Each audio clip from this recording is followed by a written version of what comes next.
Hello. Hello there, thank you for clicking on my video. As you can see, I'm going to be talking about how Dragon Ball Super ruined Dragon Ball for me.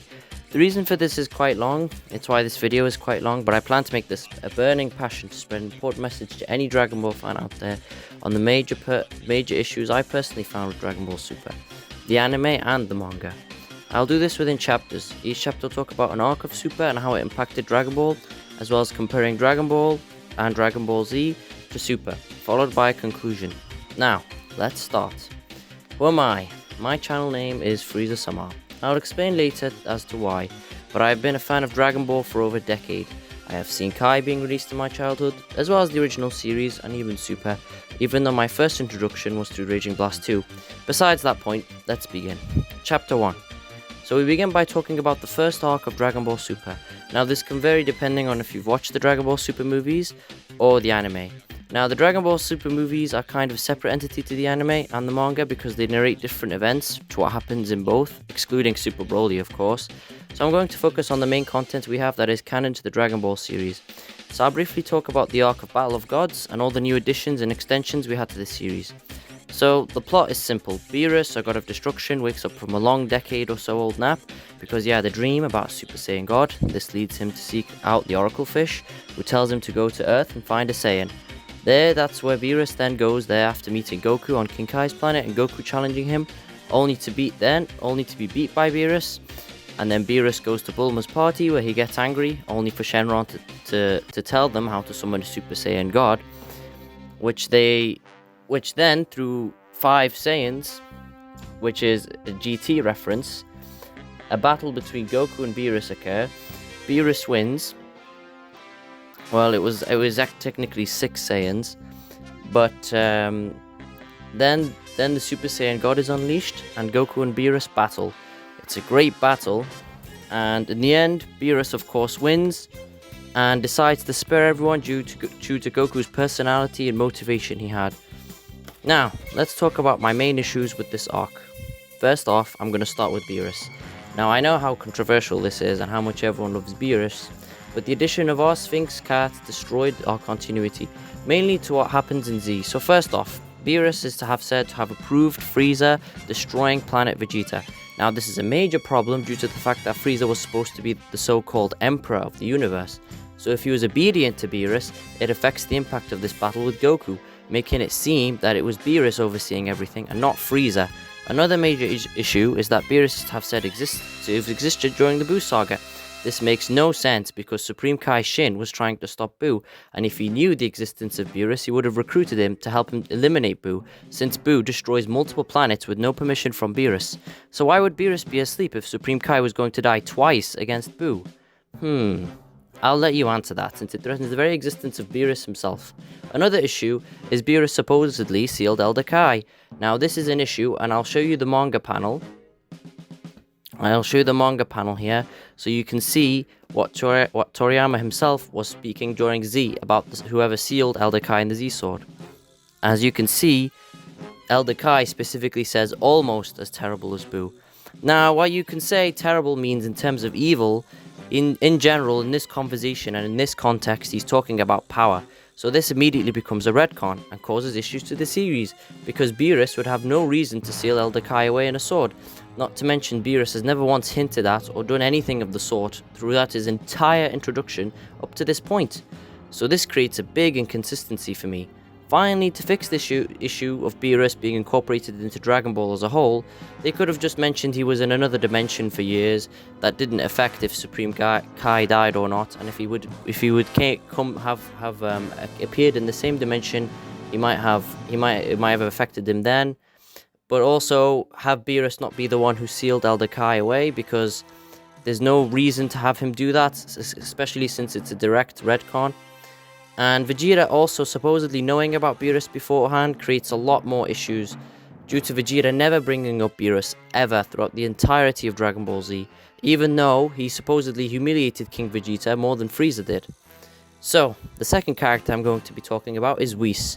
Everyone also loves Whis too, but he has the same issues as Beerus. having the existence of angels could work. Having them be mentors and stronger than God of Destructions but unable to get involved is an interesting concept, but flawed nonetheless. As soon as a character that is incredibly strong exists, it creates issues for the story, such that when a villain comes along, why doesn't the powerful character get involved? It creates more problems than solutions, and is a writing trope that should be avoided. So angels existing aren't really justified, as they never change or influence the plot in any way. The best example of this is in Xenoverse 2. Now, I know I'm talking about a game here, but Xenoverse 2 has a lot of accurate depictions to the anime and manga counterparts of our beloved super characters. Now, if you pick Whis as your mentor to fight with you, in the Goku Black arc specifically, when you do the extended missions as like DLC, Whis ends up running away, and he says it's not his duty to fight since he's supposed to stay neutral. So, we will now talk about Vegeta. In this arc specifically, Vegeta angers me more than ever. Because Vegeta in the Dragon Ball Z, we know his infamous speech, "You are the best." I know he says this internally, but we know that Vegeta personally knew he was not better than Goku, and he'd accepted his place in the world, as well as being humble, which was a major trait that Vegeta earned at the end of the series, and it was over years and years of development.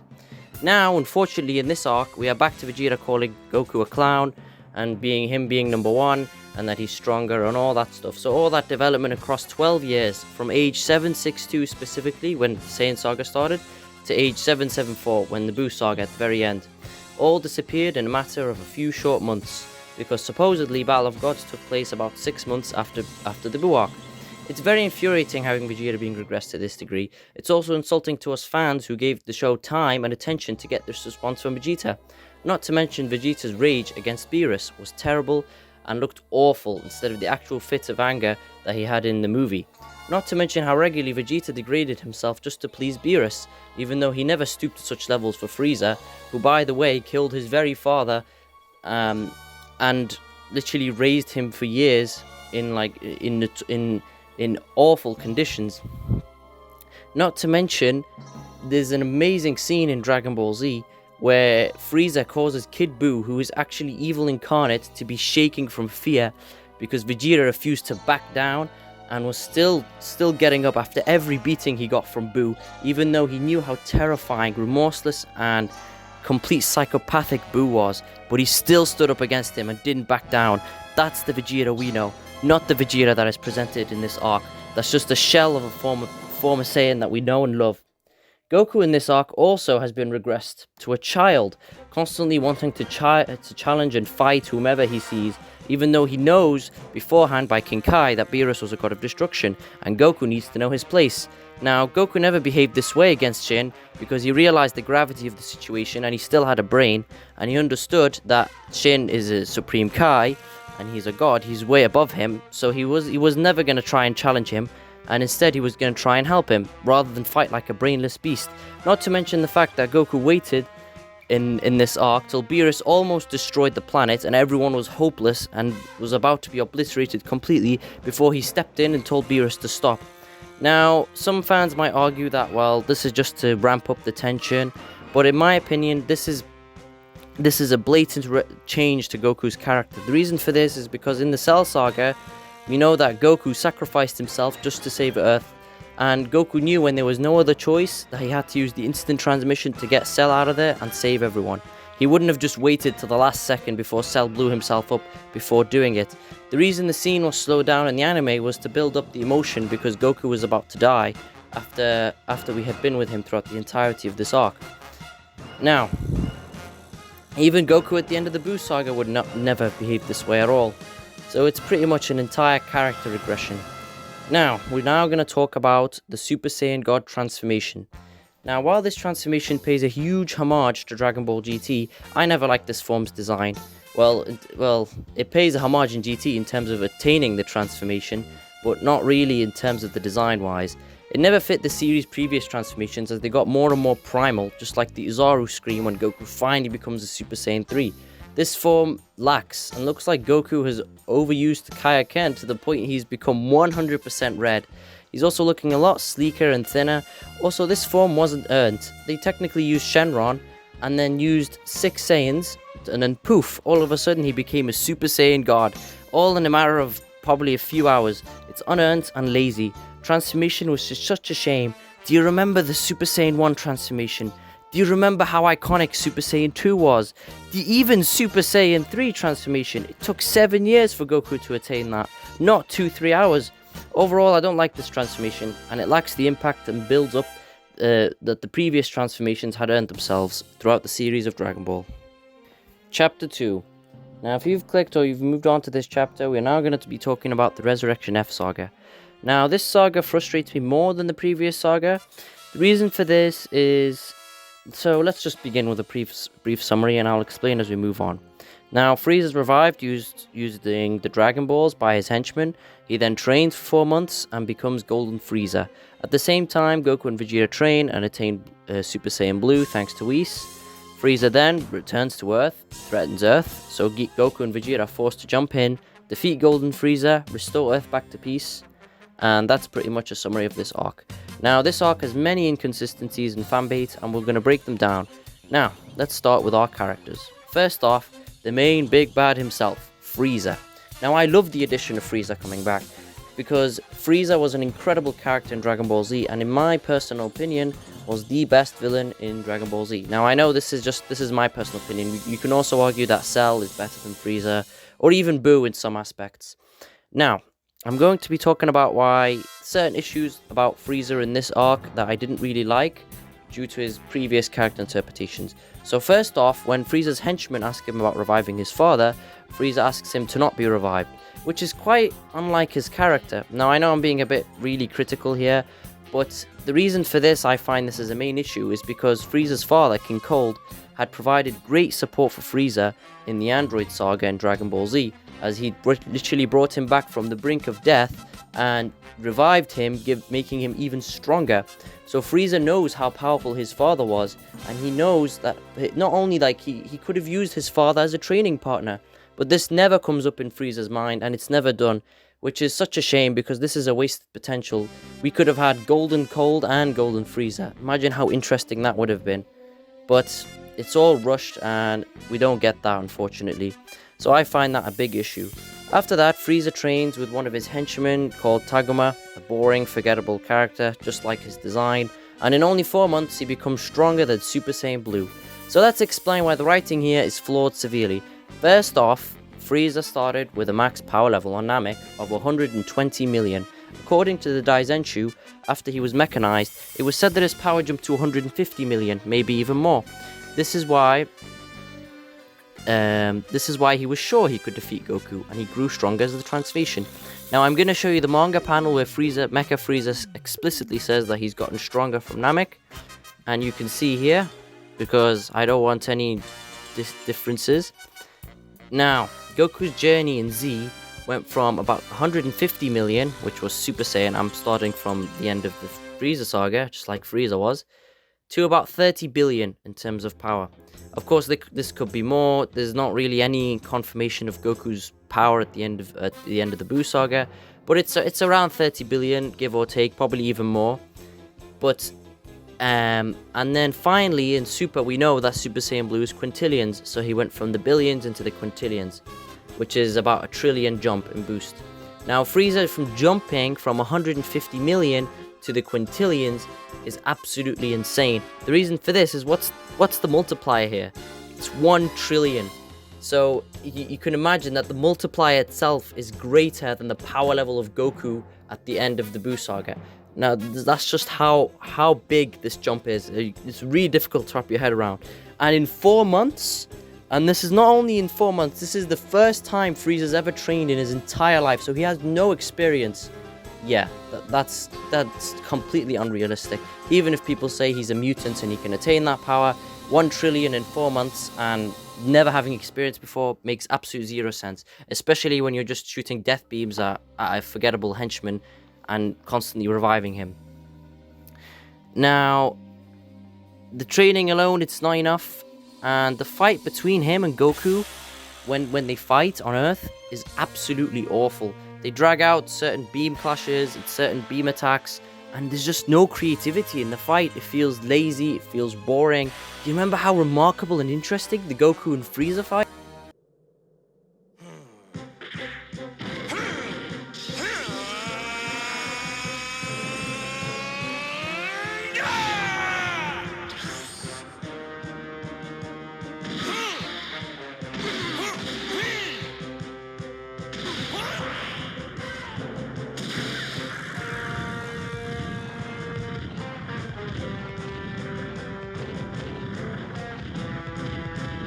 Man, that's fast. Blazing.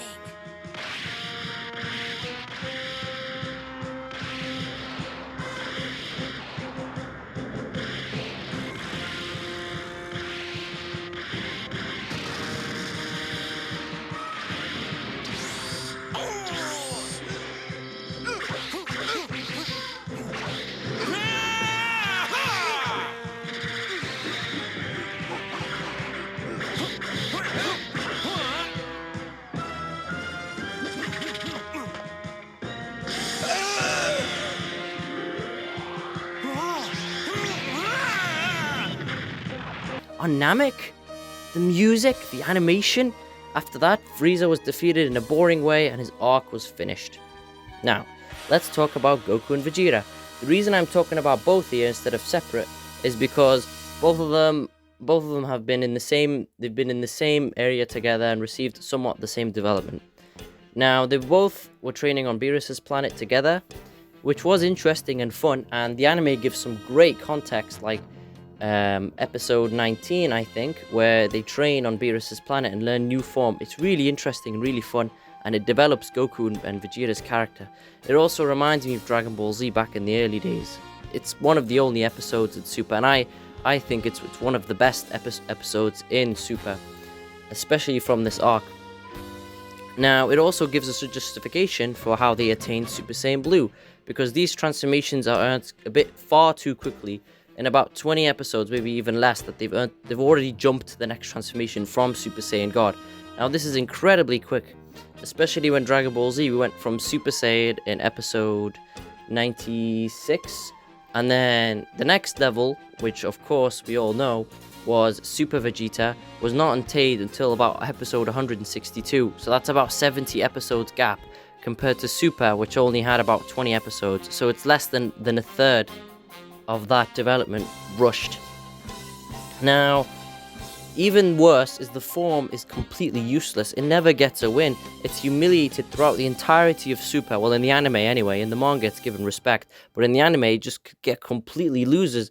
It loses to Frieza, who only and it only wins overall in the end is because of stamina, but not because of power. So the form is actually weaker than Golden Frieza, even though both Vegeta and Goku trained with Beerus and Whis, and Frieza just trained for 4 months alone and managed to surpass that. So that's just absolute inconsistent writing, and it's just ridiculous. Finally, letting Goku steal the win from Vegeta is the biggest middle finger I've ever seen in my whole life. I mean, this was built up as Vegeta's revenge to finally beat Frieza after all these years. He's stronger than Frieza. He has a form that can beat Frieza. It's like if Vegeta had attained Super Saiyan on Namek. This was gonna be amazing, and all of a sudden it's taken away in a flash. Frieza wins, and then Whis rewinds time, and then Vegeta loses the ability to defeat Frieza, and Goku just steals it.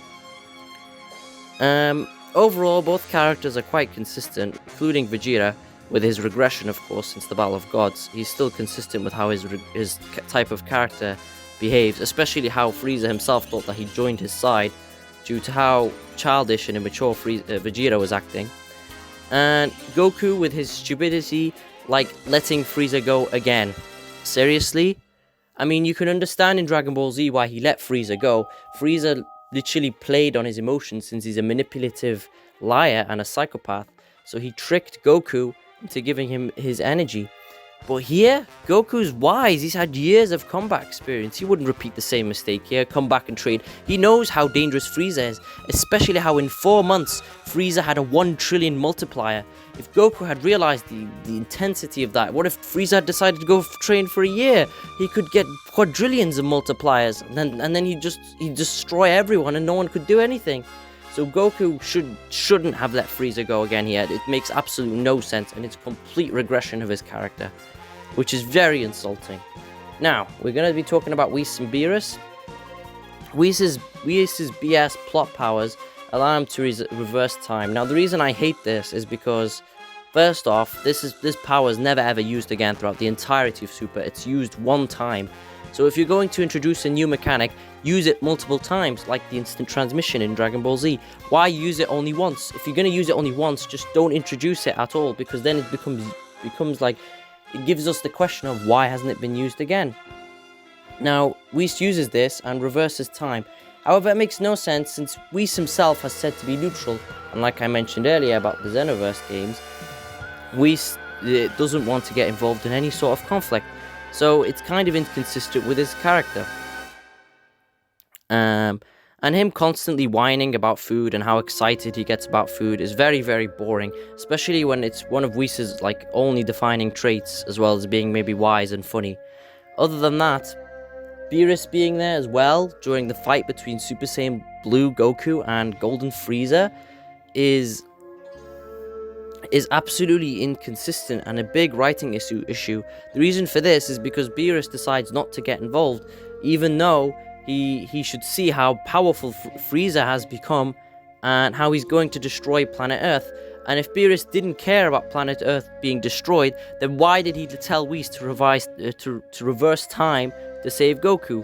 Now, fans could say, well, Beerus and Whis wanted to teach Goku a lesson, and they wanted to teach him something new. But this is inconsistent because they didn't care. They wanted Goku to fight Frieza by himself. Now, you could put this whole scenario as like a student, as a master, letting his student make mistakes and then stepping in the last second when his student needs help. But I just find this scene is entirely inconsistent, because if you're not going to get involved, especially when you're an angel as well, and you're supposed to have a neutral stance, and then you get involved, it's inconsistent to how your character's been established. And they ruined this arc because Frieza had won, and due to the reverse time contradiction thing, Frieza loses. So it builds up the arc and it makes it completely pointless. It's the same type of scenario as if Shin from the Buu Saga, who's stated to have been far stronger than Frieza, was just there on Namek and told Goku and friends that I can't get involved against Frieza. And then when Frieza's about to kill Krillin, he gets involved and destroys Frieza, and in a heartbeat. It makes no sense, you know, like, it's very bad writing.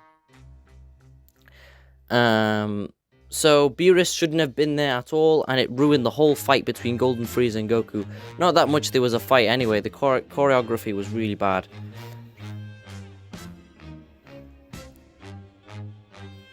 Chapter 3.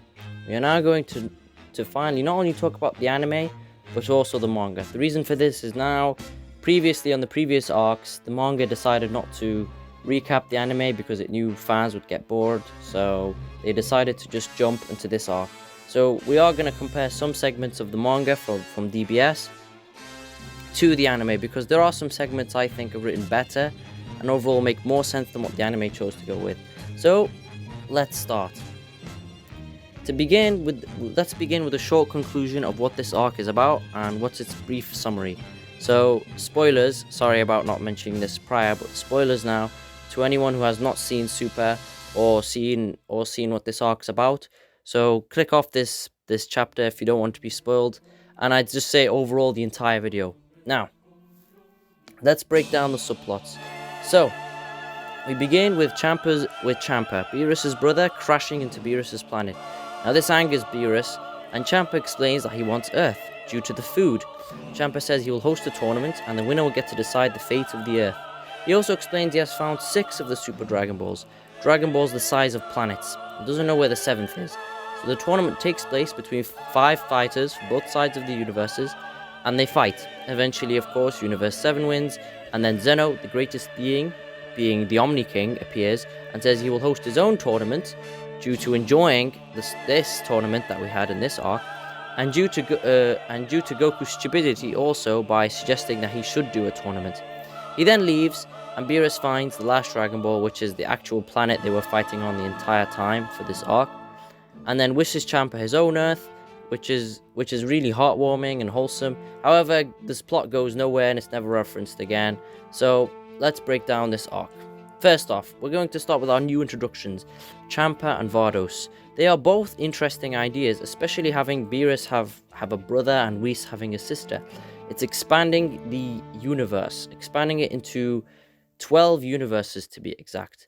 However, it's quite unnecessary, especially when our single universe of Dragon Ball can technically be infinite, and you can create so much better writing than just copy paste into another universe, which is basically what they decided to do, because they decided to label our universe as too tiny.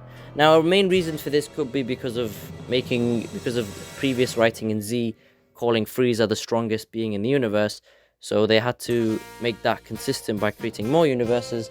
But overall, it shouldn't have been really incorporated because it doesn't really add much to the story.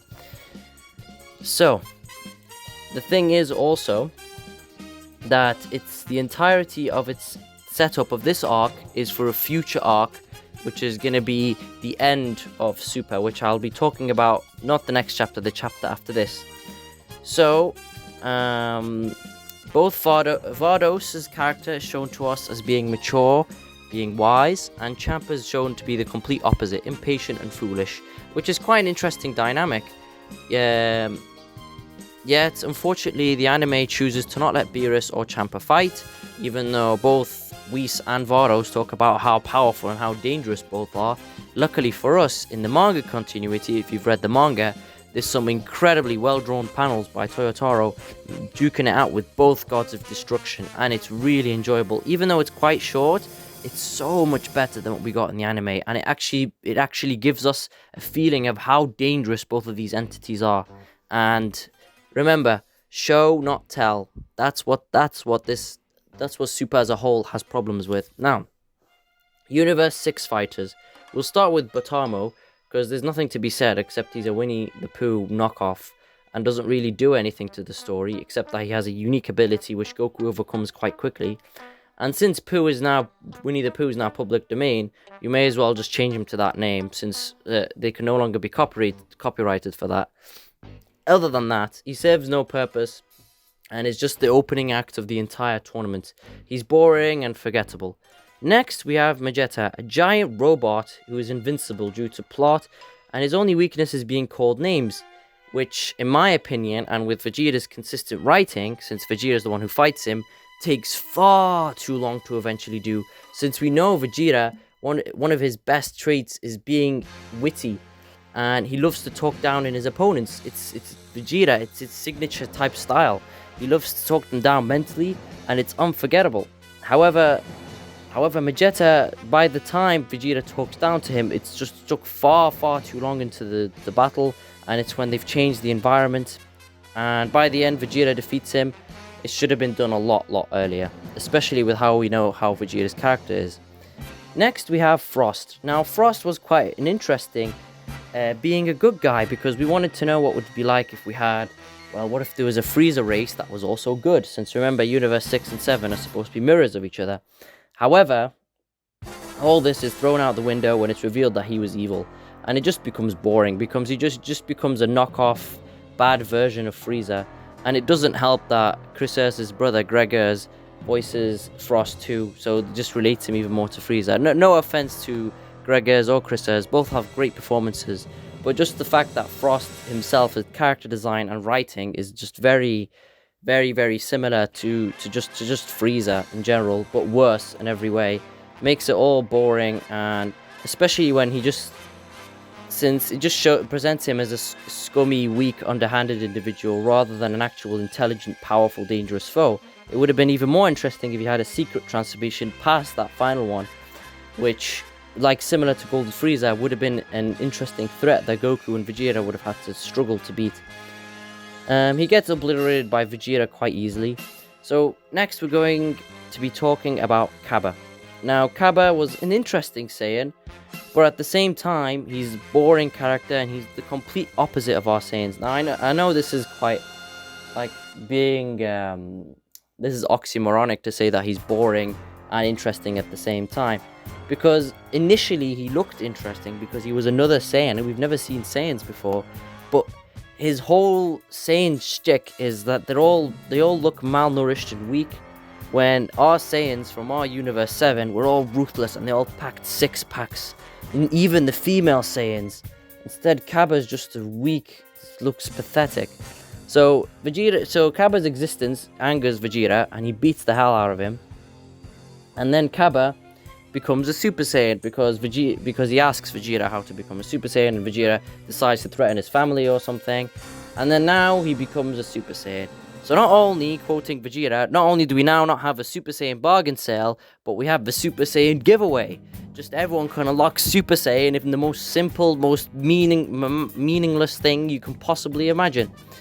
Now, Vegeta defeats him after, of course, Kaba's unlocked Super Saiyan. And then we get the best character out of this arc, Hit. Hit is a badass assassin. He was hired to participate. He wasn't recruited, he was hired. Now let that sink in. He's so badass, he had to literally be hired to come fight. He beats Vegeta with absolute ease, talking about in the anime, and it's really, really good. And then he challenges Goku and almost beats him until Goku gives up after using, of course, the Super Saiyan Blue Kaioken. It's still not enough.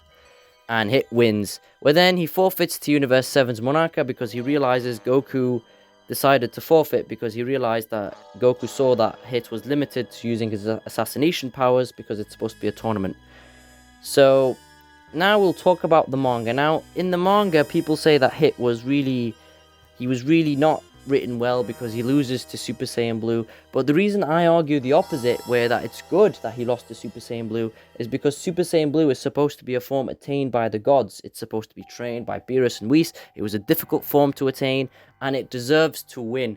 And in the manga, we get a great scene. It wasn't even Super Saiyan Blue that was used, it was Super Saiyan God, and that was enough to beat Hit. Now that's satisfying because it builds up what the previous transformations did. If you build up a transformation and then you never show it again, or you never show it having wins or impacts to the story, it becomes a useless transformation, which is unfortunately what ends up happening to Super Saiyan Blue in the anime. And in my opinion, Hit losing to Super Saiyan God does not lower how badass Hit is, because he lost to a form literally attained by the gods, even though he's had thousands of years of experience. So he should be proud of that, because that's still a badass way to lose. Anyway, we're now going to talk about Universe 7's fighters. So we're going to start off with Goku. He's pretty much the same, and he has much of the same enthusiasm for the tournament, as well as being the strongest member in his team. He's still pretty much a brainless fighter from the previous arcs. The reason for this is he punches Monarcha right in the face as Beerus introduces him, which is just completely stupid because it's just inconsistent.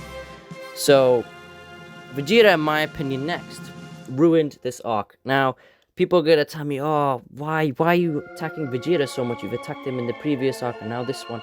Well, I'm going to explain, because Vegeta suffers from deadly toxicity in the anime of Super throughout the entirety of the anime of Super, where he's constantly regressed and he's retreading and climbing the same mountains and obstacles he'd climbed prior. Now, the reason for this is when this arc starts, this tournament starts, Beerus had recruited Boo to fight. Now, this was exciting because we've never seen Boo fight before, and we love Boo since Boo was recruited at the end of Dragon Ball Z on the side of our heroes. So, it's consistent to see him fight. However, Vegeta had to ruin this moment by opening his mouth like an idiot and suggesting a test that only smart fighters need to get involved. So, all that does is it eliminates Boo from participating in the tournament, and no one else gets eliminated. So Vegeta's stupid idea just gave his whole team a disadvantage rather than an advantage. Now you could say, well, this is Vegeta's character. If the character's too stupid to fight, he may as well not fight. That's what Vegeta would think. But Vegeta's not an idiot. He knows that he needs a disadvantage for the tournament as well. He knows that even though he might think they won't need it, he still will think overall for the team, and he won't cause a massive disadvantage for the team through his stupidity. So this scene I absolutely loathe, and it just ruins a great scene we could have had with Boo, and it's on the writer's behalf to make Vegeta seem like an idiot. After that, we get Piccolo, who in my opinion gets absolutely disrespected. Piccolo was a complete badass in Z.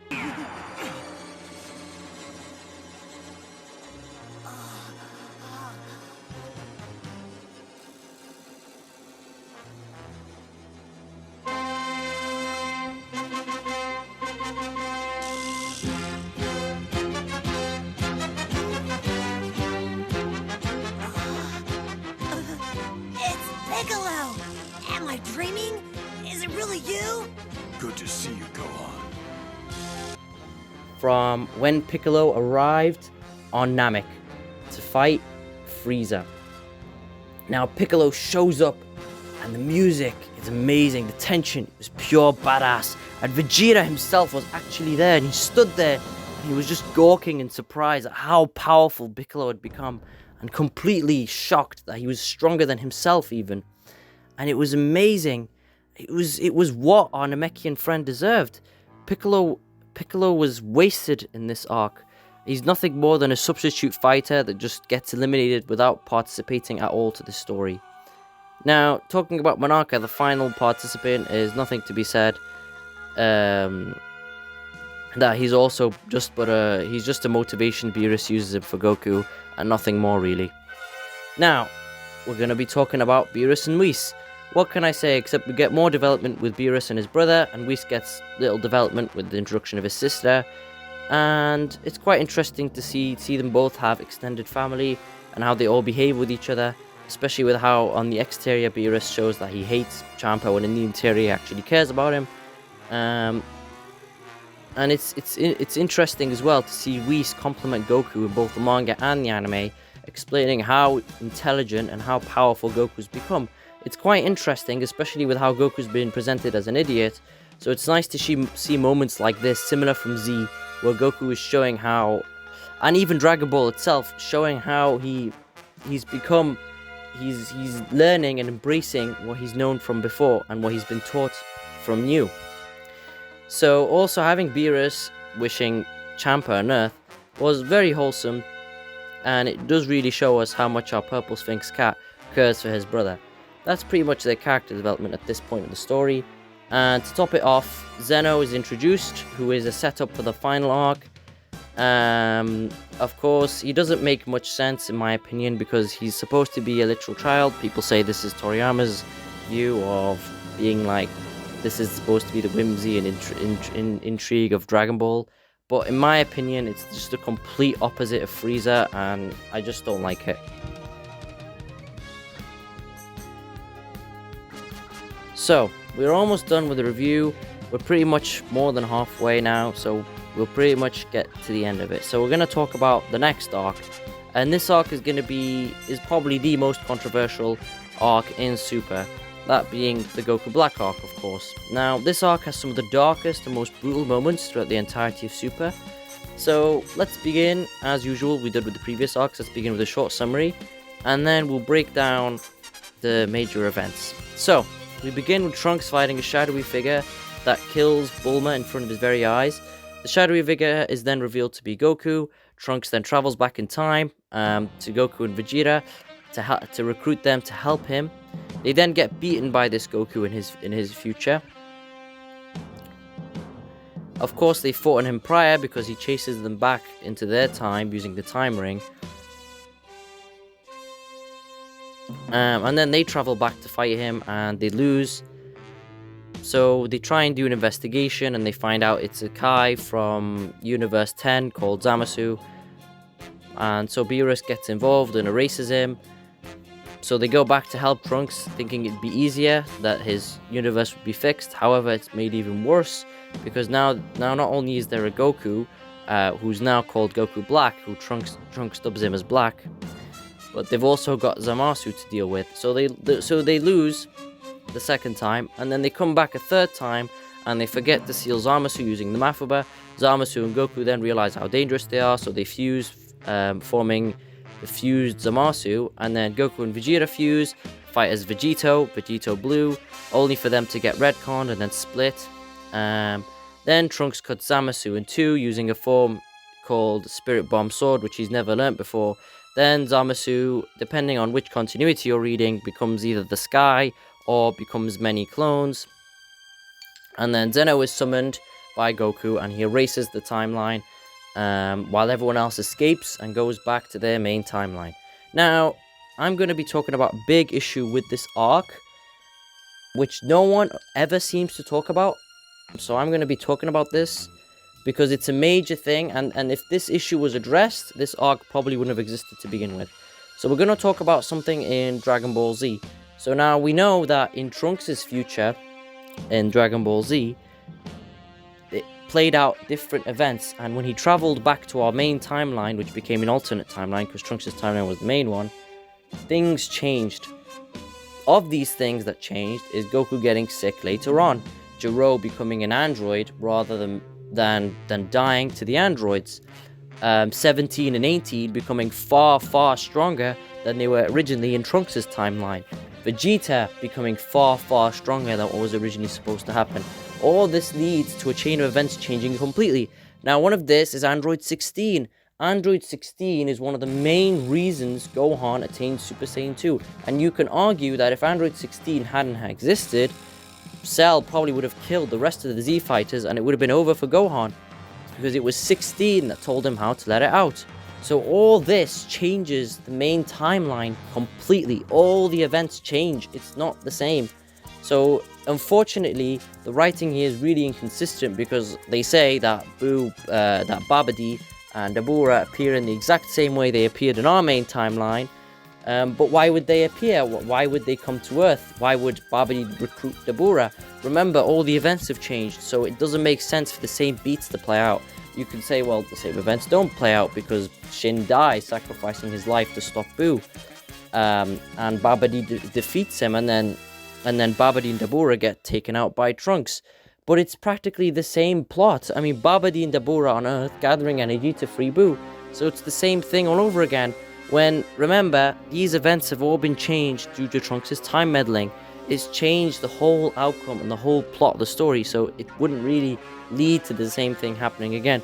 I don't know why no one talks about this, and I'm going to show a manga panel where Trunks himself is confused as to why there's an Android 16. Now, there's many more evidence of this, but I'm going to just show this one manga panel because it's enough evidence to see that Trunks is confused because he's seen that traveling to the future has changed how the main events have been played out in our main time. So, it's all, the reason for they did this is they wanted Beerus to not exist and not stop the arc from happening, so they wanted Shin to die, so they made the whole scenario happen all over again, when it's a big problem in my opinion. So we're gonna start breaking down this arc, and just ignore this subplot for now. So, Zamasu and Black. So these characters are quite interesting. Goku Black, in my opinion, is one of the best introductions for any villain in the history of Dragon Ball, yet unfortunately has one of the worst endings out of any arc out of Dragon Ball, out of the entirety, even non-canon arc, even non-canon series like GT. Yet these characters, they are interesting in concept, but they fail in execution. Now, Zamasu only stole Goku's body because he thought it was powerful. Yet, why wouldn't he steal the body of a god of destruction instead? It makes more sense, because the writers wanted Zamasu to steal the body of Goku. They wanted Goku's body to be stolen, even though narratively it makes no sense. He had the most powerful Dragon Balls in the entire Omniverse, the Super Dragon Balls, yet he chooses the body of one Saiyan called Goku from one specific universe, rather than increasing his own power, which he could have, into infinite potential. Now, this is the same type of writing error that exists after the Tournament Power arc in the manga. In the Moro arc, Moro also gets the Namekian Dragon Balls and wishes a wish. Now, everyone thinks that, wow, he might wish for immortality, he might wish for more power. What's his wish? And it turns out to be the most basic wish ever, which is just to free prisoners from the Galactic Patrol. So this is all a major issue because it doesn't make sense why Zamasu's so fixed onto the one issue to steal just Goku's body instead of when he had the most powerful balls in his possession, especially with how he attained them in the first place with Zuno, being an absolute trash character and just being a complete plot device to just move the story on, even though he makes no sense. So, it seemed it would be amazing, besides the fact that Goku Black and Zamasu from the anime and manga, they are both quite different characters. Now, in my opinion, in the manga, they are both written better, and they are both more threatening and more dangerous, especially with how they both actually achieve the Zero Mortal plan and end up just killing every last Earthling that's left in Trunks' future. So, in my light, that's better. Not only that, in the manga, we also have Gowasu, who barely had any development in the anime. His only purpose in the anime was that he was the main reason that Zamasu turned evil, and he showed him how to use the time rings. But in the manga, he tries to return Zamasu to the light, so that in case if anyone was thinking maybe Zamasu had potential of being a good guy again, then he's lost all that potential, because he almost kills Gowasu, Gowasu almost dies, but they save him in time. So it's quite an emotional scene, and it's just so much well written better than in the anime. And there are multiple scenes in the manga that are just written so much better than in the Goku Black anime, which I will be referencing. And I do highly recommend you go and read the manga for the Goku Black arc, even though it has the same bad ending as the anime. Overall, the main elements, the main events are just so much better than the way the anime presents them. So in the manga, it's revealed that Zamasu, rather than just being a duo fighter with Goku Black, he has the ability of a Supreme Kai assistant, just like Kibito had in Dragon Ball Z. So whenever Goku Black gets hurt, he heals him. So Goku Black attains Rose in a realistic way because he keeps fighting Goku and Vegeta, knowing he will lose, only to retreat just before he dies to heal himself to get even stronger. Not only does this explain how Zamasu learned how to use Goku's body, but it also explains how he's getting stronger while fighting them, rather than just pulling out a random transformation by stabbing his hand, which makes absolutely zero sense. So the manga actually explains what's happening, which is really refreshing, because we actually want to see what's going on. We don't want a plot that's not explained properly be repeated over and over. So I also prefer the clones at the end when Fusamasu is split. The reason I like this is because it's a really nice homage to an old Dragon Ball Z film called Return of Cooler. And in this film, spoilers to anyone who hasn't watched it, but Cooler is a villain who's supposed to be Frieza's brother. This is of course all non-canon, but when Super Saiyan Goku and Super Saiyan Vegeta are fighting them, Cooler has split into a million mecha Coolers, and they charge at Goku and Vegeta, and Goku and Vegeta hilariously get up, and then they get completely destroyed.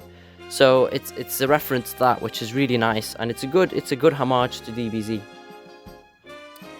Now, also, Black attaining his power by stabbing himself makes zero sense, because unlike in the manga where he understood how to use Zenkai boosts, in the anime he didn't understand at all how to use a Zenkai boost at all, and thought stabbing himself would give him more power, which is not how it works. It's just bad writing.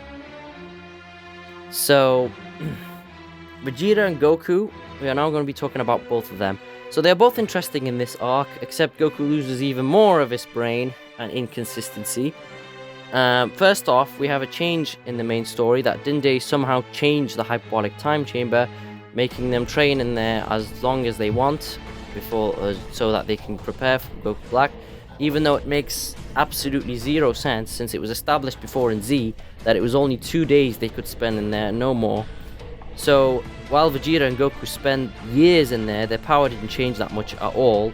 They're pretty much still Super Saiyan Blue. There's no change in power. And this is a main issue, in my opinion, in the anime of Super.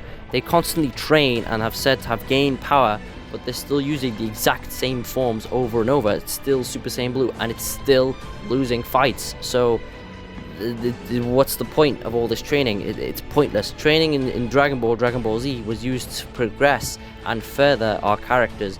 They unlocked new techniques, they grew stronger, they were more resilient. In this, they just train for the sake of training. Nothing changes. They're the exact same character as they were before. So technically, Technically, if they've trained for years and they fight Goku Black, who didn't have Rose at the time, they should completely erase him completely, because there's no way for Goku Black to be able to defeat them, especially when they both have mastered Super Saiyan Blue and have been training years together. So he should have been erased completely and the arc should have ended, but they wanted Goku Black to have a chance in the anime, so they let him somehow be much more powerful, much more durable, even though it makes no sense. And also the fact that Goku forgets the seal is absolutely ridiculous. How can Goku forget the seal? This is the sake of Trunks' future, the sake of the last inhabitants that are left alive. And here Goku's just presented as an idiot who forgot to bring the seal. Can you imagine the same Goku who was training Trunks and Goten to become Gotenks just before he returned to Otherworld, forgetting how the fusion dance worked? Can you imagine? It's ridiculous. This is not the same Goku. This is a buffoon of the character we used to love. Now, you remember when Ginyu took Goku's body, Goku knew how to defeat him? It's so especially when Goku said that the body and the mind needs to work as one. So it's quite blatantly a retcon that Black in the anime specifically attains the same form as Goku, because he knows how to use Goku's body fully, and he attains form similar to Goku's, if not greater, with Rose, even though he's just attained a brand new body and doesn't even know how to use it.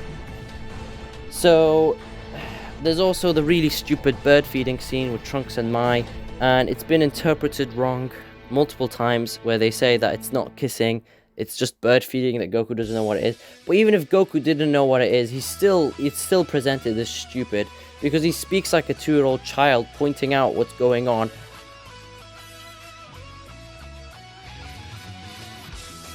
Rather than acting like an individual with any sort of brain, they just don't understand what naivety means, because Goku in Dragon Ball Z was naive.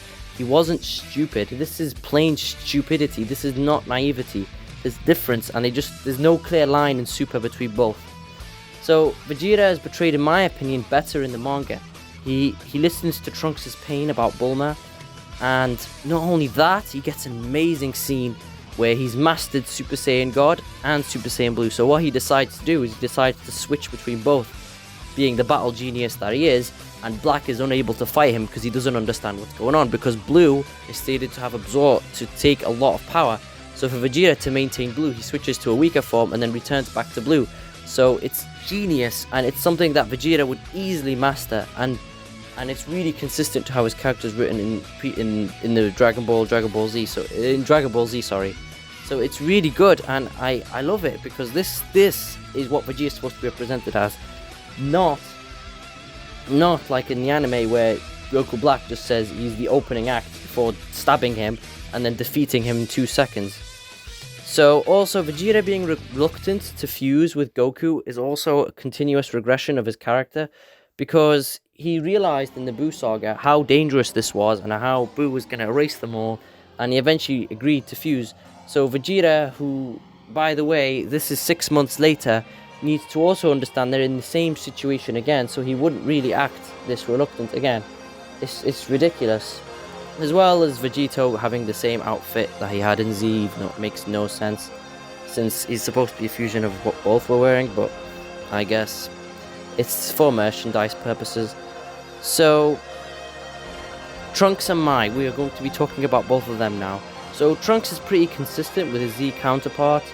However, in my opinion, locking his Super Saiyan Rage form in the anime absolutely makes no sense, and he shouldn't have a form like that, since it's rivals Super Saiyan Blue somehow, even though he hasn't trained, and even though Trunks knows the existence of the hyperbolic time chamber and he can use that to further his power, he just doesn't. So if he'd used that, it would have made more sense for him to have grown stronger. Plus, Trunks is confirmed to have gained Super Saiyan 2, yet he still gets destroyed by base Goku Black. Now remember, base Goku would easily stomp Super Saiyan 2 Trunks. Now we know that for a fact. However, this is Zamasu using Goku's body, and he still doesn't have full knowledge. This is at the beginning of the arc. So why would Trunks get completely destroyed? He's had years of combat, he's fought the android, he's fought Cell, he's fought Vegeta. Why would he struggle to defeat Goku Black? And Zamasu hasn't had years of fighting experience. We know that for a fact. We know that the first kill he's ever done was against those dinosaurs that he killed all the way back, and then Goasu and so on. So it makes no sense. So Trunks should have easily won here. So this is a big inconsistency. Another issue I have is the shipping between Trunks and Mai that the anime does. It's just creepy fan service, bringing back a character from OG Dragon Ball, which makes no sense, especially realistically how Mai would have technically died with Pilaf and the gang. She wouldn't have survived, especially with how the Dragon Balls disappeared from Trunks' timeline as soon as possible. They try and explain this by saying it was done before, but it's still really creepy because she'd be about 90 years of age when she's with Trunks, so that she's even older than Bulma. So it's like Trunks is with someone who's older than his mother, even though she shouldn't be alive and she shouldn't be there. So it makes no sense. And Trunks himself is in his early 20s. It hasn't been that long. So it doesn't make much sense at all. It's just a really creepy romance that was too lazy to be developed. And further, especially when Trunks learns the Spirit Bomb sword, which in my opinion is really stupid and it's unearned and comes out of nowhere, especially when no one has taught him the Spirit Bomb before. Especially when Gohan wouldn't know how to do the Spirit Bomb, since Goku died when he was just a little kid, so Goku wouldn't have had the time to teach it to him, so there's no way Trunks could have learned that. You could say he could have learnt it from Goku in the Android Saga, but not once does Goku use the Spirit Bomb in the Android Saga. So there's no way Trunks could have ever learnt that from Goku. There's no way. It's not there. So, and it still couldn't defeat Zamasu, so it was just a big waste of time. So, we're almost done. We are going to talk about Goasu and Shin. Now, these characters are important because in the anime they aren't important because they don't serve anything except evidence for Beerus to erase Zamasu and create even more problems. While in the manga, Goasu is, like I mentioned before, is shown to have cared for Zamasu, is really bad for letting him down, and tries his best to help him, even though he knows he could die in an instant. It's quite tragic, and it adds to him more as a character. Shin doesn't do anything, but acts as like a mini investigator, and just to be present in the background. His development is very minimal, and he deserved more to contribute to the story. Beerus and Whis, nothing much to say about them, except that they're not really important, except that they do change the plot in some way, because Beerus erases Zamasu, and Whis gives Trunks and Mai a new home in another universe. So they don't really do much to the story, instead of just like creating another Zamasu, which is a lot to the story, but like in terms of that's their only contribution. And for Beerus also not wanting to get involved with Black, it makes absolutely no sense, especially when Beerus is the type of guy that if someone had killed him behind his back in the timeline, he'd definitely want to get revenge face to face. He wouldn't just want to passively ignore it and go to sleep, especially when he knows he himself was killed in a spineless and pathetic way. So, and we know that he could have gotten involved because he got involved with Zamasu, erasing him and creating even more problems. So even if Beerus would have said, well, it's not my problem to get involved with another timeline's issues, he created that issue, so it is his problem, so he can get involved. The final character I want to talk about this arc is Zuno. I loathe this character's existence because he breaks the whole plot of Dragon Ball. If he existed, why didn't Frieza use him to his advantage? Why didn't Vegeta and Nappa use them to their advantage? He's supposed to know everything there is to know about the universe, so why did no one use him to their advantage? They could have used him for anything. It makes no sense, and he was just thrown in last second to give Zamasu a way to get Goku's body, even though it would have been more interesting if Zamasu spied on conversations between Goasu and other individuals, rather than just using a giant plot device to understand what to do. It's lazy, and it's the main reason I didn't really mention Zuno that much, but there we go. Chapter 5. If you have reached this chapter, congratulations. I will now be speaking about the Tournament of Power. Now this chapter is going to be my biggest chapter, as there is so much to unpack here. After this chapter will be my final conclusion on the entirety of Dragon Ball Super and how it ruined Dragon Ball for me. But now we'll do the same structure as we've been doing before. So let's get with a brief run of what this arc is about. So after the events of Goku Black, Goku gets invited to Zeno, where he announces a universal tournament to bring 10 fighters from each universe and have them fight in one big tournament. Now remember, there are two Zenos here because the Zeno from the previous arc, who erased the Goku Black universe, is now with our current Zeno because Goku decided to bring him for absolutely no reason except to like appease Zeno or something. So he brings him, and both of them want to have a tournament.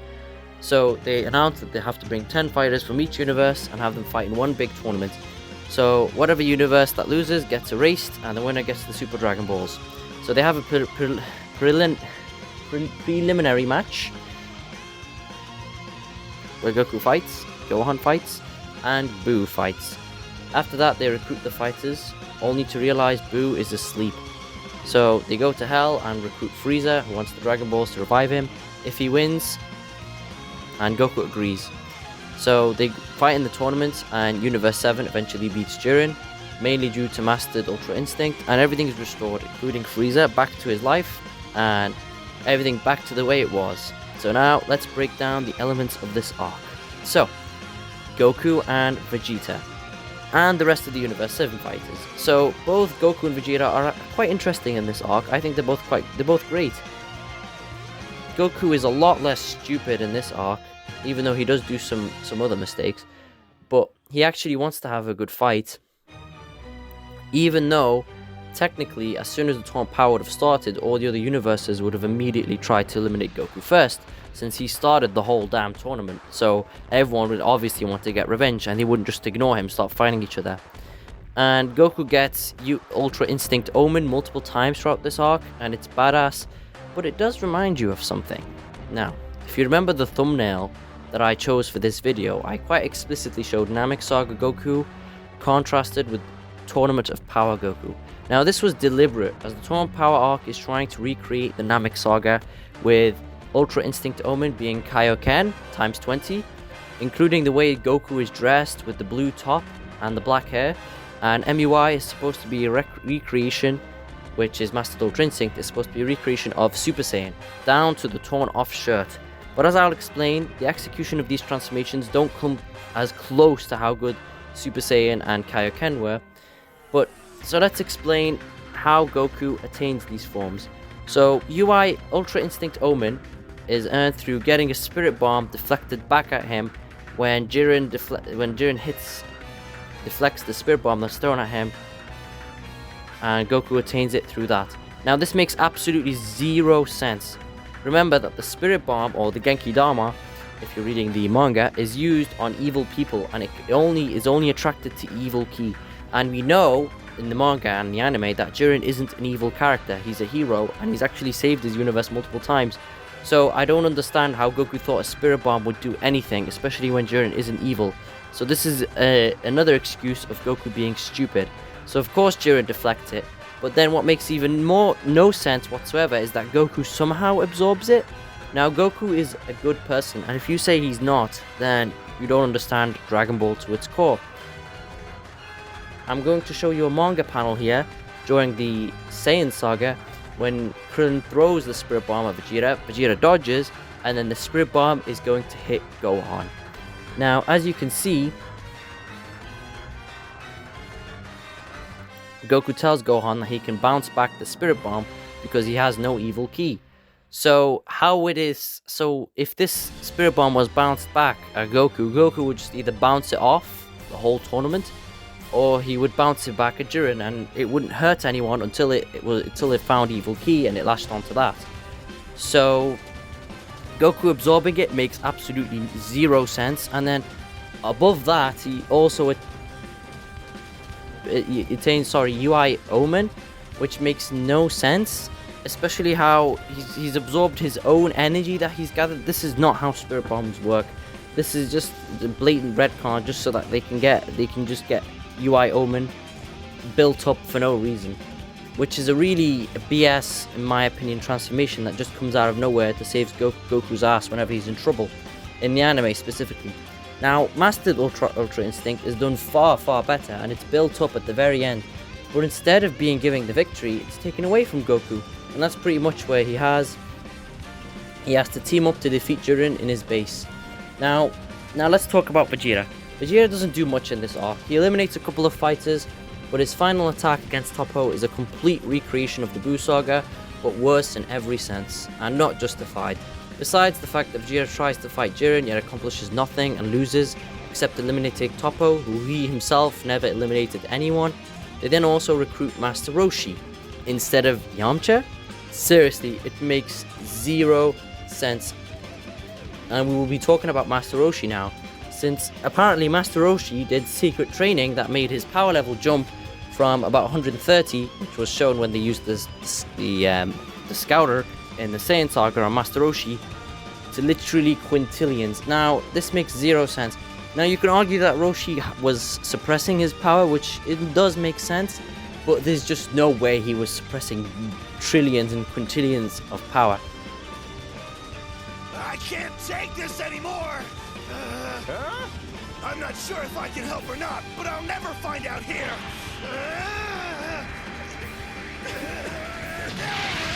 No! Don't do it! Darn it! Doesn't anyone listen? Their heads are too thick.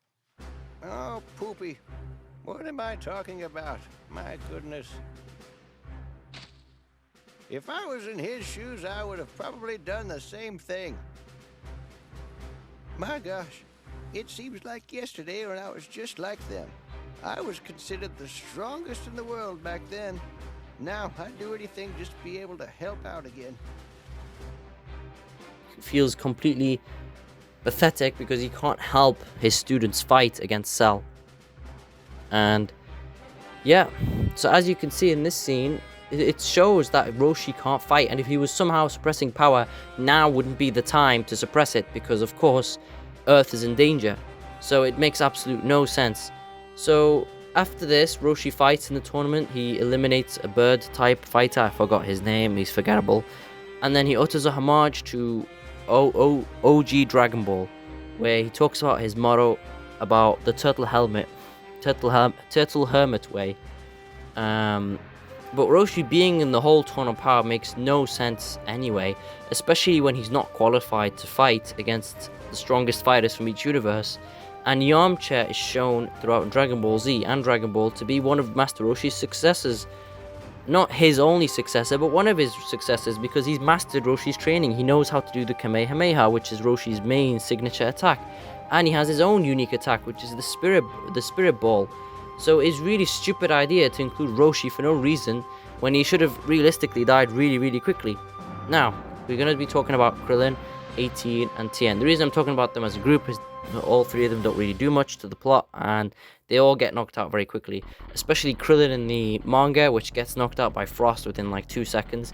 So absolutely none of these characters do anything except just be like fillers added into the team, just so that they can react to Goku powering up. That's the only reason they exist. They don't exist to further the plot or anything other than that. So, but the training I want to mention was Krillin with Goku against Super Saiyan Blue Goku. He held back Kamehameha, which is absolutely ridiculous because he should get incinerated, especially with Krillin's power level. Even though it's greater than Roshi's, he shouldn't really stand a chance against Super Saiyan Blue Goku. So it doesn't make much sense at all. Then we have Gohan. Now Gohan finally gets a light shone on him after 4 freaking arcs. He actually does something. But in the anime, he doesn't do that much. He eliminates a few fighters. However, he gets him being appointed as leader by Goku, then instantly ignored by everyone, including Goku. Makes the whole team seem stupid because they can't even formulate plans for their team's success. Gohan in the manga had more development and actually managed to beat Kefla, who was the Saiyan fusion between Caulifla and Kale, which is a feat of its own. And I don't find it too unrealistic for Gohan to do that, especially knowing how powerful Gohan is and his experience in combat, especially being able to beat Kefla, who, remember, had only attained their Super Saiyan forms from recent. So it's really cool to see Gohan get that win in the manga, and it's just very nice And I know it's a bit of Gohan fan service, but it's really good. I think it's better than the Beast Gohan that we got in the DBS superhero movie. Instead of randomly Goku unlocking Ultra Instinct Omen to save his ass when they were both about to knock him out. So let's move to Piccolo, who is absolutely disrespected in this arc.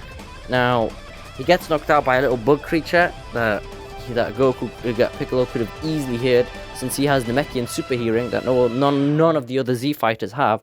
So the only contestant that Piccolo could have easily had the advantage of against, he loses to. So it's absolutely disgraceful and disgusting, since Piccolo manages to eliminate about 2 Namekians with the help of Gohan from Universe 6, but pretty much does nothing and gets eliminated in that stupid way. Do you remember? Let's look back at the original Dragon Ball. Do you remember how hard Piccolo fought against Goku in that very final round? Goku took everything to Goku to eliminate him. He almost died. Piccolo missed his vital organs. It was an incredible fight. That's Piccolo, not the idiot that's shown here to get eliminated in 2 seconds. So, let's go on to 17. Now, 17's a great character that was developed beforehand, of course, in the Android saga. And in the manga, his training is quite weird. So let's talk about it. So in the manga, he says that he's found the Cell Juniors, that they survived, and 17 trained with them somehow. He trained them, and he trained with them. That's how his power increased. But it's quite clear that they all died because Gohan destroyed every single one of their heads. Some of them were even ripped in two. So it's impossible for them to regenerate, because we know for a fact that Cell regenerates from his nucleus in his head. So if Gohan has destroyed the nucleus in his head multiple times, it makes no sense for them to revive. Now, fans can argue, well, Cell regenerated after Goku blasting half of his body, but this was a plot hole not explained by Toriyama, and it's not something that the Cell Juniors can do. Just because it was a plot hole doesn't mean it carries on to the Cell Juniors. It's just for Cell in that specific moment. So, anyways, 17 fights Super Saiyan Blue Goku and practically stalemates with him, which makes absolutely zero sense, since we know 17 was stronger than Super Saiyan and weaker than Super Vegeta in the Android saga, which is around 200 million. To jump from 200 million to quintillions, it's the same jump as Frieza in the Ressurection F arc, but over a longer period. So even though it's possible for him to have gained that power while training on a farm, it's absolute ridiculous, it's absolute BS, and it's insulting to the fans. Finally, we have the best character in the Tournament of Power, Frieza. Now, Frieza was stand-in for Boo, since Boo was a big disappointment that did nothing to the story, but disappoint the fans and disappoint us all in general. So, Frieza is an unpredictable foe who can turn the tables in an instant, and watching him eliminate many fighters was very enjoyable, especially with how wicked he was with everyone. The best being against Kaba, doing his stance saying that he's strong and all that stuff, and Frieza says you're nothing, just to eliminate him within a second. It was such a great moment, absolutely hilarious, especially to a character that none of us cared about. I'm not gonna let you terrorize them! There's no way! We're the ones who are gonna win this!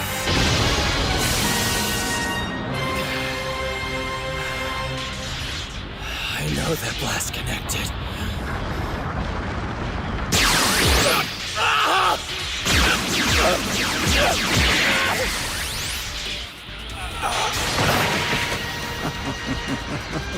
Use what little brains you have and surrender.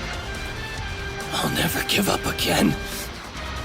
I'll keep fighting until the end. Your end is now.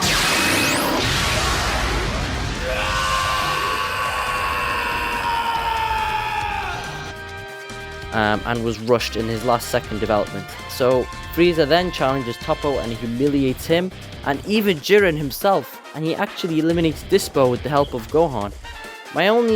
And he eliminates Frost too, by teaming up with Gohan as well. Now, my only issue with Frieza in this arc is he doesn't try and get revenge against Goku. Instead, he helps him, giving him energy and telling him what to do and supporting him.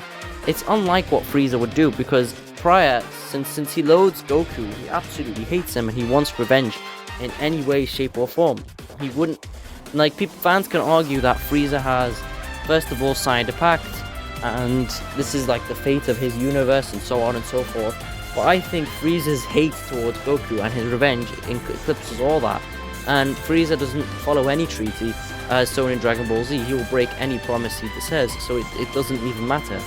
So that's my only inconsistency that I've seen, especially where everyone's distracted in Tournament Power and he can easily kill Goku without anyone realizing what's going on. So Frieza is forced to trust Goku in 17 in the very final part of the arc and defeat Jiren, and in my opinion that's the best scene in the entirety of Super. And he wins along with Goku, and it's really good. It's a homage to the Namek Saga, but instead of Frieza fighting against our heroes, he's fighting with our heroes. So I'm gonna briefly now talk about the other universes.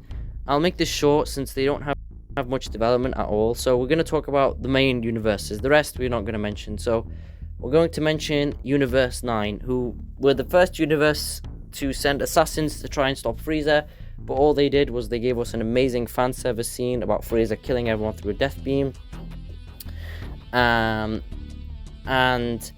they were eliminated within 2 seconds, and they weren't a threat at all, and they were all kind of forgettable, especially with how Frieza easily managed to withstand the God of Destruction energy.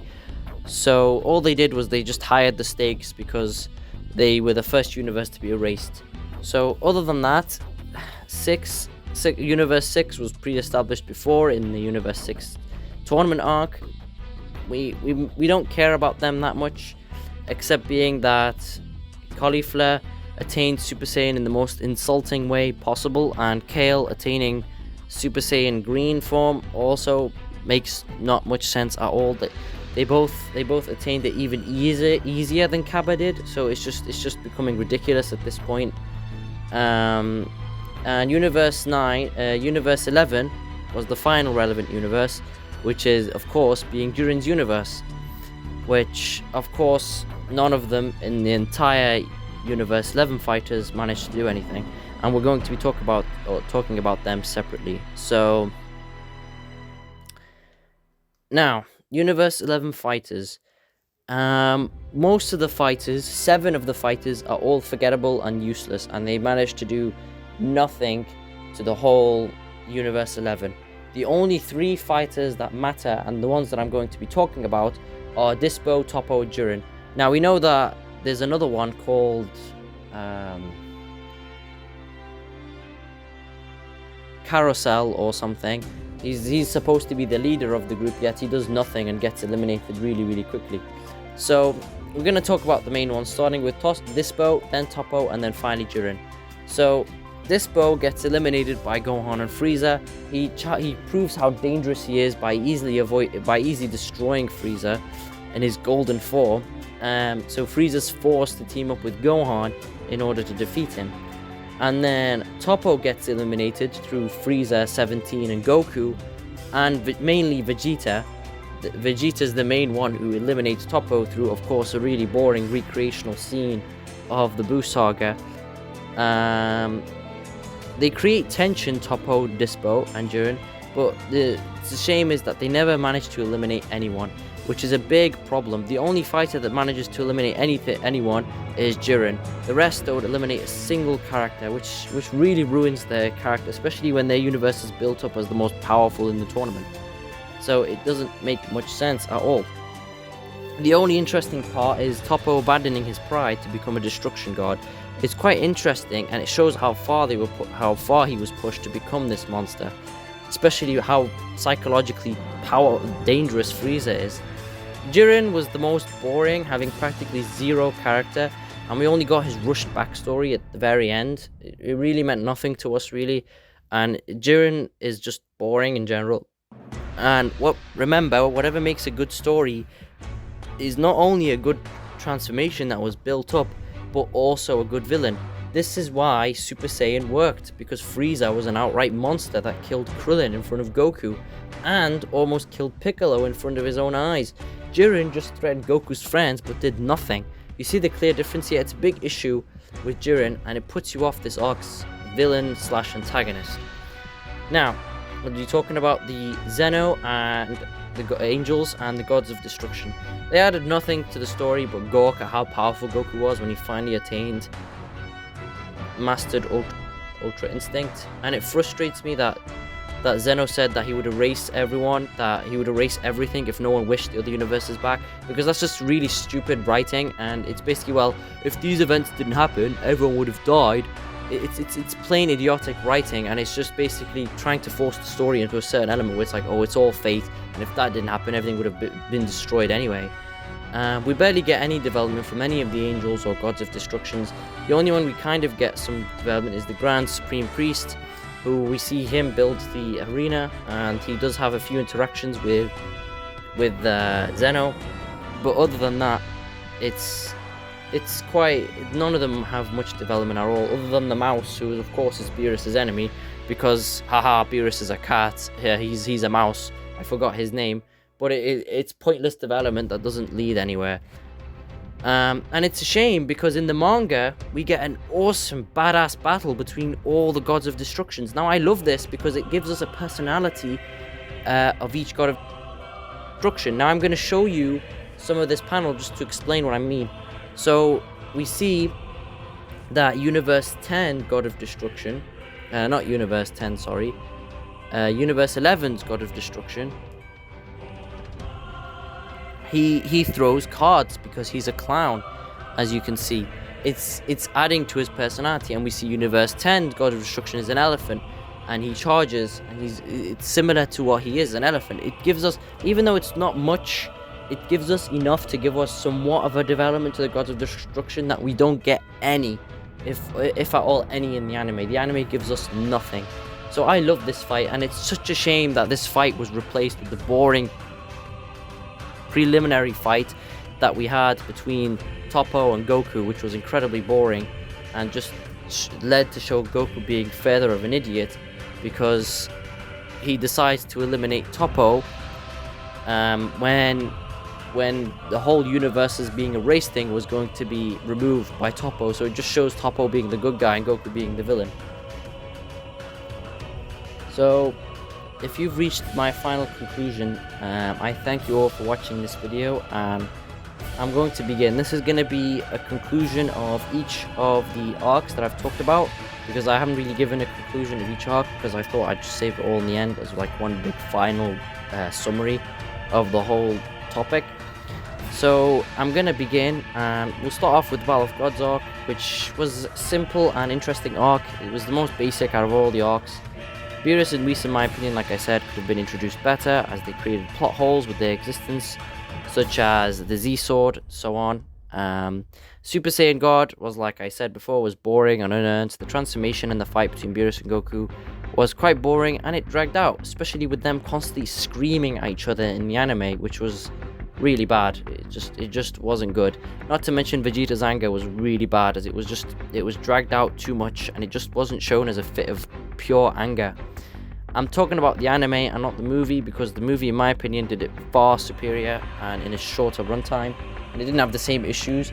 Unfortunately, it's no longer canon, so I can't cover it overall, especially with how they said Beerus used 70% of his power, when now in canon we know it's probably less than 1%. So that was pretty much the Battle of Gods arc. Next we have Ressurection F.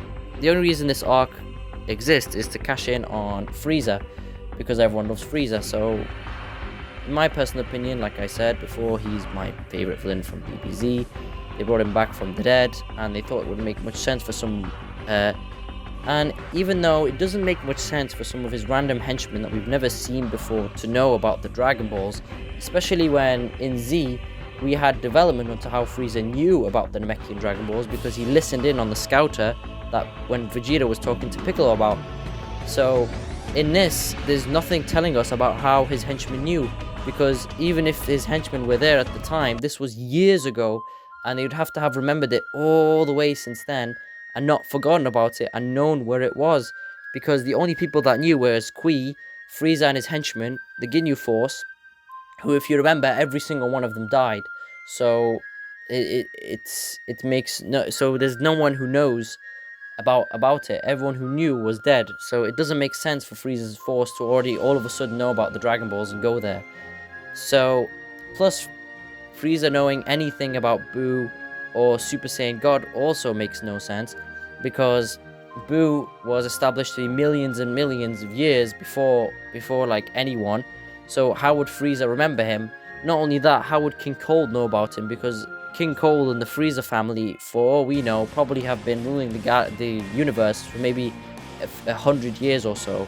So that 100 years does not eclipse the millions of years that Boo existed beforehand. No one should know about Boo except beings that have that age or have succeeded it. So, and then also knowing about Super Saiyan God is a major retcon because he only knew about Super Saiyan. If Frieza knew about Super Saiyan God, he would have immediately erased the planet because he would have known how dangerous it was. And if you've got to remember that Super Saiyan, Frieza thought he could fight Super Saiyan and beat him, but if he realized there was also a Super Saiyan God that was far beyond the Super Saiyan, then he wouldn't have fought Goku in the first place. He would have just destroyed everything. So it's direct retcon to the Frieza saga, and it makes no sense. Plus, Frieza's unrealistic, insane power-up makes no sense as well. And if you think about it, in this arc, Master Roshi fights. It does set up the tournament power arc, but it still makes no sense since Master Roshi's power level has to be above 2000, and he has to be consistently fighting fighters that are above 2000. And we know that that's not Master Roshi's power level, and we know that he can't maintain that for long. So even if he did fight a couple and beat a couple, he still wouldn't be able to fight consistently with the Z fighters. So he'd be more of an obstacle rather than actually help them. So he wouldn't actually be there. So that's also inconsistent to the writing. And then having Whis also interfere, Beerus and Whis interfere when Frieza won, is really lazy, and it's just insulting, especially with how they let Goku steal the win from Vegeta, which was also even more insulting. And overall, this arc just felt like a filler arc that just its only purpose was to introduce Super Saiyan Blue, Golden Frieza, and that was all really. So now we're going to be talking about Universe 6 tournament arc. Now this was interesting in concept, but poorly executed in my opinion, because having Beerus having a brother was quite interesting, and having them bicker and fight was also quite fun. But with the tournament being full of interesting ideas, there were just so many inconsistencies, such as Piccolo quitting the tournament for no reason, even though he was qualified to fight, especially being able to beat Cabba and Frost, but for some reason the plot wouldn't let him. And then having Cabba and Frost in general just being boring rip-off characters of our main characters that are just weaker, which is just lazy rather than interesting. The only interesting character was Hit, which was quite interesting in the anime, but was inconsistent since Goku used the Kaioken multiplier times 10 above Super Saiyan Blue. Now, I think this was a stupid scene, and I'm being a bit controversial here because many fans love the scene, but let me explain why this scene is a really stupid scene. Now, not only is Goku using the power of Super Saiyan Blue, which he attained through the training of the gods, remember this is the level beyond Super Saiyan God, but also he's using a 10 times multiplier. And on top of all that, Hit still stalemated him and he couldn't beat him, which is really stupid because if we mirror an arc in Dragon Ball Z, which was the Frieza saga, as skilled as Goku was against Frieza, he just couldn't beat Frieza. Frieza was stronger. Frieza's power overwhelmed him and Goku was getting destroyed. So it makes no sense for Hit. You can say Hit is skilled, but there's no amount of skill that would overwhelm the amount of power that Goku outputted with that Kamehameha. Hit would have just been erased. So it makes no sense. And overall, it's just very inconsistent. So the setup for the final arc was also useful, but Zeno existing created major problems to the overall arc, of course. And it was mainly set up it was mainly served to set up everyone for the tournament to power arc. So the Goku Black arc was exciting. So let's talk about the Goku Black arc. It was quite exciting when it began. It made us fans interested to see who Goku was. Many thought it was Goten, which was quite interesting to be honest, until it was revealed to be a Kai, which was quite boring. We didn't know about this Kai. But we were introduced to him through Goasu, who leads him astray, causing him to steal Goku's body and take over Trunks' universe.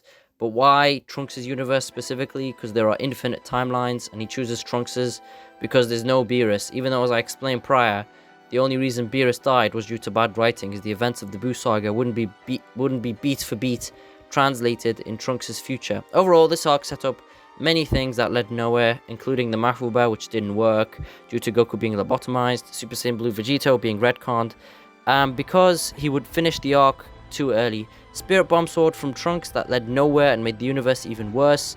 and so on. All these setups weaken the arc as none of them are paid off, and the writers had to delete the arc because they made the villain too powerful and negated and cancelled anything that would have destroyed him or beat him. So it just fails as an arc, which is a real shame, as this arc had the most potential out of any arc in Super, in my opinion. Finally, the Tournament of Power arc. It was set up from previous arcs, however it failed because Jiren wasn't set up prior, so he had no personality. And the person we as an audience should be most excited to see fight Goku is just a blank slate that brings nothing to the table. Besides the fact that all of Goku's transformations mirror the Frieza saga but worse, don't actually result in the win of the arc, so more setup but no payoff.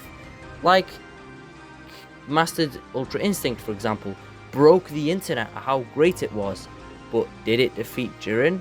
No. Super Saiyan broke anime as a whole, but did it defeat Frieza? Yes! You see the difference? Not to mention Vegeta repeats his arc over and over in this one, and nothing new is added. The rest of the Z fighters got ridiculous power-ups out of nowhere, such as Master Roshi manages to fight beings from the strongest universes, even though his power level was less than 1,000. So overall, this arc had some great moments, such as Frieza, Goku, and 17 teaming up, but bad moments, such as Goku getting Ultra Instinct Omen from his own Spirit Bomb. I know I mainly spoke about the anime continuity, but it's the main source that most fans grew up with, and the manga had the minority. So overall, I see this arc as a recreation of the Frieza saga, only for hype purposes, and seeing Frieza be there, all the more made the feeling that way, especially with how he's the funniest character in Tournament of Power, and my personal favourite overall. This was the main reasons why Super ruined Dragon Ball for me.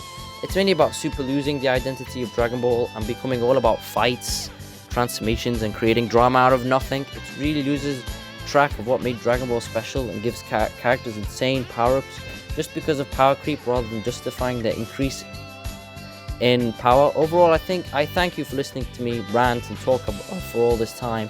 I made this video to try and shed a new light on DBS that many fans don't see, and why I also enjoy Super sometimes.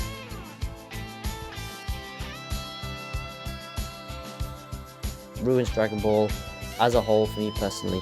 Thank you for your time and patience, and I hope you have a nice day. If any questions you have, feel free to ask in the comments. I'm going to link all the manga panels as evidence in the description, so you can click on them and you can see them on the site, and you can see explicitly what I'm saying. If you've got any questions, just reply to my comments and I'll try and answer as many as I can. And thank you very much for listening to me talk about Super.